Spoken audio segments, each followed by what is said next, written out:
네, 사무엘상 13장.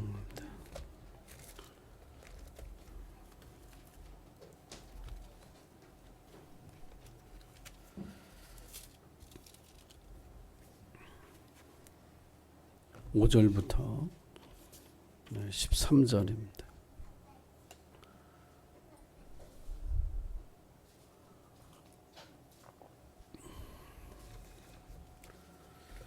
구약성경 426쪽 사무엘상 13장 5절부터 13절입니다. 찾아서 말씀 읽을 때 한 절씩 교독해서 읽겠습니다. 제가 먼저 읽겠습니다. 블레셋 사람들이 이스라엘과 싸우려고 모였는데 병거가 3만이요 마병이 6,000명이요 백성은 해변의 모래같이 많더라. 그들이 올라와 베다웬 동쪽 믹마스에 진침해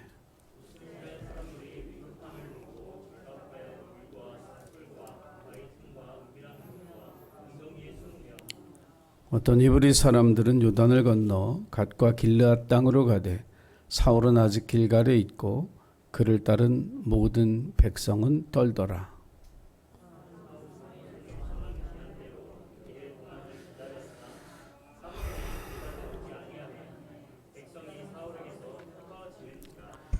사울이 이르되 번제와 화목 제물을 이리로 가져오라 하여 번제를 드렸더니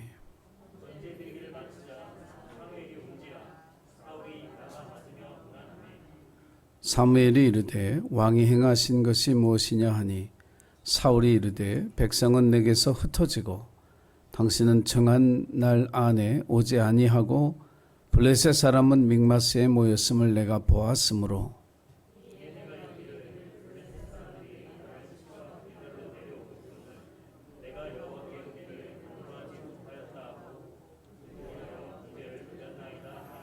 (13절을) 같이 읽겠습니다. 사무엘이 사울에게 이르되 왕이 망령되이 행하였도다. 왕이 왕의 하나님 여호와께서 왕에게 내리신 명령을 지키지 아니하였도다. 그리하였더라면 여호와께서 이스라엘 위에 왕의 나라를 영원히 세우셨을 것이거늘. 아멘. 13절까지 읽었습니다. 사울이 왕이 되고 나서 2년 만에 이스라엘 주변에 있는 블레셋이라고 하는 나라하고 이제 전쟁을 하게 됐던 이야기. 그리고 그 첫 번째 전쟁에서 하나님 앞에 망령되이 행함으로 하나님이 마음 아파하면서 사울왕을 버렸다는 그 이야기를 우리가 성경을 통해서 알고 있습니다. 말씀의 제목이 상황이 아닌 약속에 집중하라 하는 말씀인데요. 한번 따라하겠습니다. 상황이 아닌 약속에 집중하라. 바꿔 말하면 상황이 아니라 하나님의 말씀에 초점을 맞춰라 하는 그런 뜻입니다. 눈에 보이는 것을 두려워하지 말아라. 믿음의 세계에서는요, 우리 눈에 보이는 것 때문에 두려움을 가지면 안 됩니다.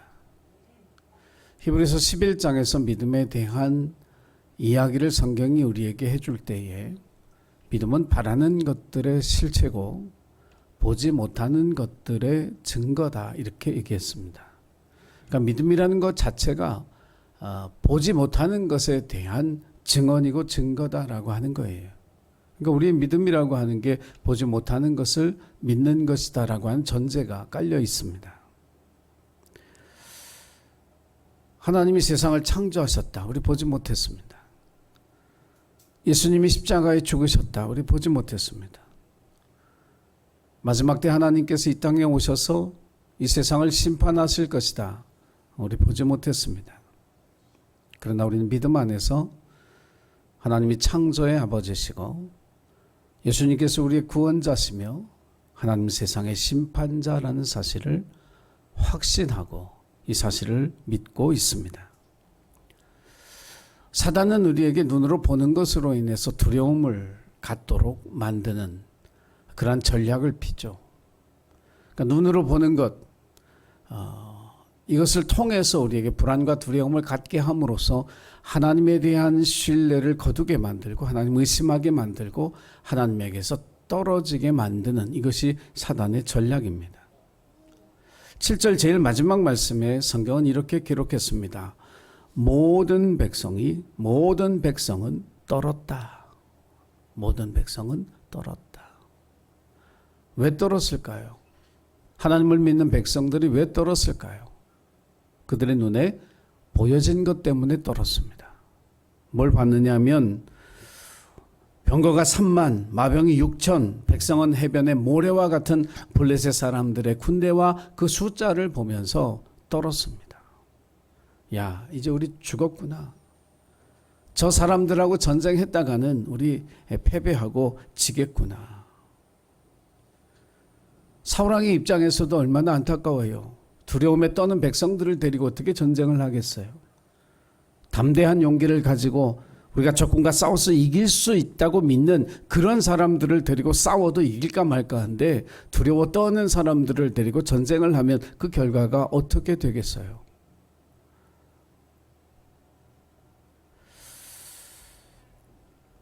여호수아와 갈렙이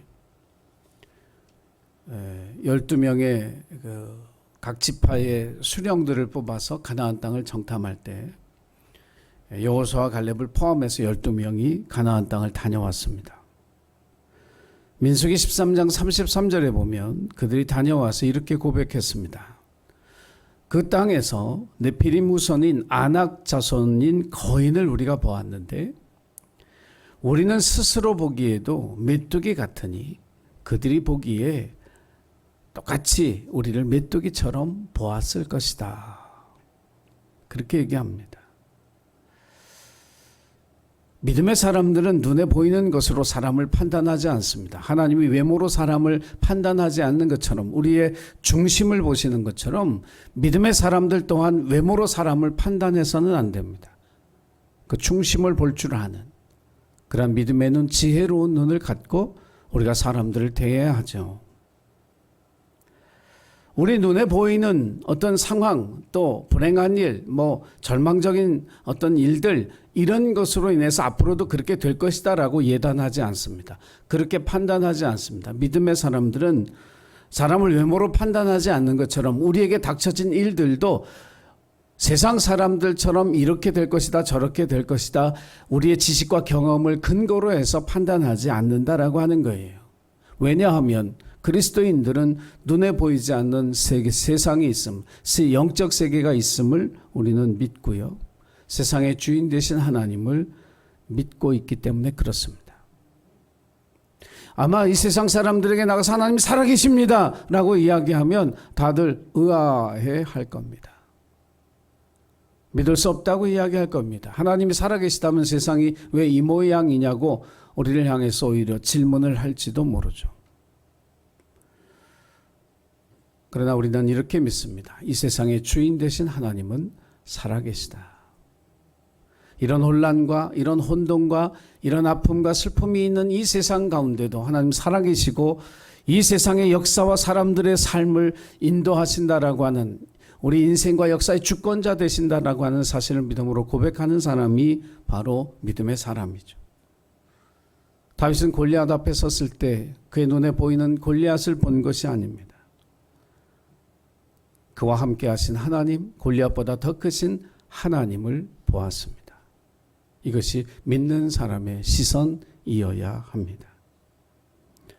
지금 우리의 삶에도 우리 눈에 비춰지는 것은 굉장히 우리를 절망스럽게 하고 좌절하게 만들고 이제 나는 끝났다, 나는 이제 더 이상 뭘 해볼 수 있는 게 없다라고 하는 그런 것들로 상황은 우리를 옥죄어 올지 몰라도 우리는 그 상황보다 더 크신 하나님, 그 모든 문제를 해결하시고 우리를 믿음 안에서 승리하게 하실 그 살아계신 하나님을 볼 줄 아는, 눈에 보이는 것으로 판단하지 아니하고 이 상황과 문제보다 더 크신 하나님을 볼 수 있는 믿음의 눈을 뜨고 살아가는, 골리앗보다 더 크신 하나님을 봤던 다윗처럼 그렇게 믿음의 눈을 들어 우리의 인생의 문제보다 더 크신 하나님을 보는, 그래서 승리하며 살아가는 주님의 백성이 되시기를 주의 이름으로 간절히 축원합니다. 오늘 본문을 통해서 두 번째 드리고 싶은 이야기는 그거예요. 남은 것으로 충분하다는 거죠. 숫자에 연연하지 말라는 거예요. 많은 것이 힘이 아니라는 거예요. 세상적인 논리와 믿음의 세계 안에서의 힘은 전혀 성격이 다릅니다. 세상 속에서는 많은 게 힘입니다. 국회의원도 많으면 힘입니다. 표도 많이 얻으면 그게 힘이고 그게 대통령입니다. 오늘 재밌는 뉴스 보니까 지금 대통령 선거했으면 이재명 씨가 50%, 윤석열 대통령이 35% 얻었을 거라고 그런 뉴스 봤어요. 근데 그때 해가지고 그냥 어떻게 요만큼 더 얻어가지고 대통령이 떡 됐는데 그게 힘입니다. 돈도 많으면 힘이라고 생각하고 표도 많으면 힘이라고 생각하고 직위도 높으면 힘이라고 생각하는 거 세상의 논리예요. 그러나 믿음의 세계에서의 힘은 숫자에 달려 있지 않습니다. 믿음의 세계에서의 힘은 내가 얼마나 하나님이 전능하신 분인가라고 하는 이 사실을 확신하는 것, 그게 우리의 믿음입니다. 그래서 우리는 수에 연연하지 않습니다. 그렇게 살지 않아요. 사울왕이 사무엘 선지자를 기다렸습니다. 왜냐하면 사무엘 선지자가 와서 하나님 앞에 제물을 드리고 예배를 드린 후에 전쟁을 해야 돼. 왜? 하나님의 은혜를 입어야 되니까. 그러니까 왕으로서 사무엘 선지자가 일주일 안에 온다고 했으니까 그 약속된 기간을 기다렸습니다. 근데 안 왔어요. 우리가 읽은 본문의 말씀에 있는 것처럼 백성들이 흩어지기 시작했습니다. 그럼 왕으로서 백성이 흩어지게 놔둬야 됩니까? 흩어지지 않게 해야죠. 그래서 번제물을 가져와라, 화목제물을 가져와라, 그리고 자기가 제사를 드렸습니다. 여러분, 사울왕의 행동이 우리가 보기에 잘못된 거예요? 사울왕도 자기 입으로 얘기했지만 부득이하게 했다는 거예요. 백성이 흩어지는 것을 더 이상 두고 볼 수 없어서 그나마 한 사람의 백성이라도 더 남아야 블레셋과의 전쟁을 싸워서 뭔가 이길 수 있다고 생각했기 때문에 숫자에 연연했기 때문에 자신이 드리지 않아야 할 제사를 하나님 앞에 드렸던 거죠. 우리의 생각에는 익스큐즈가 되죠. 그럴 수도 있지. 그러나 하나님은 그의 생각과 행동을 기뻐하지 않았습니다. 기드온이라고 하는 이 사사기 시대의 하나님의 그 사사, 지도자가 블레셋 사람들하고 전쟁할 때 블레셋 군대가 한 10만 명 됐습니다. 기드온이 용기를 내서 하나님의 백성은 내게 모여라. 저 블레셋 군대와 내가 싸우리라. 무려 4만 명의 이스라엘 백성들이 모였습니다.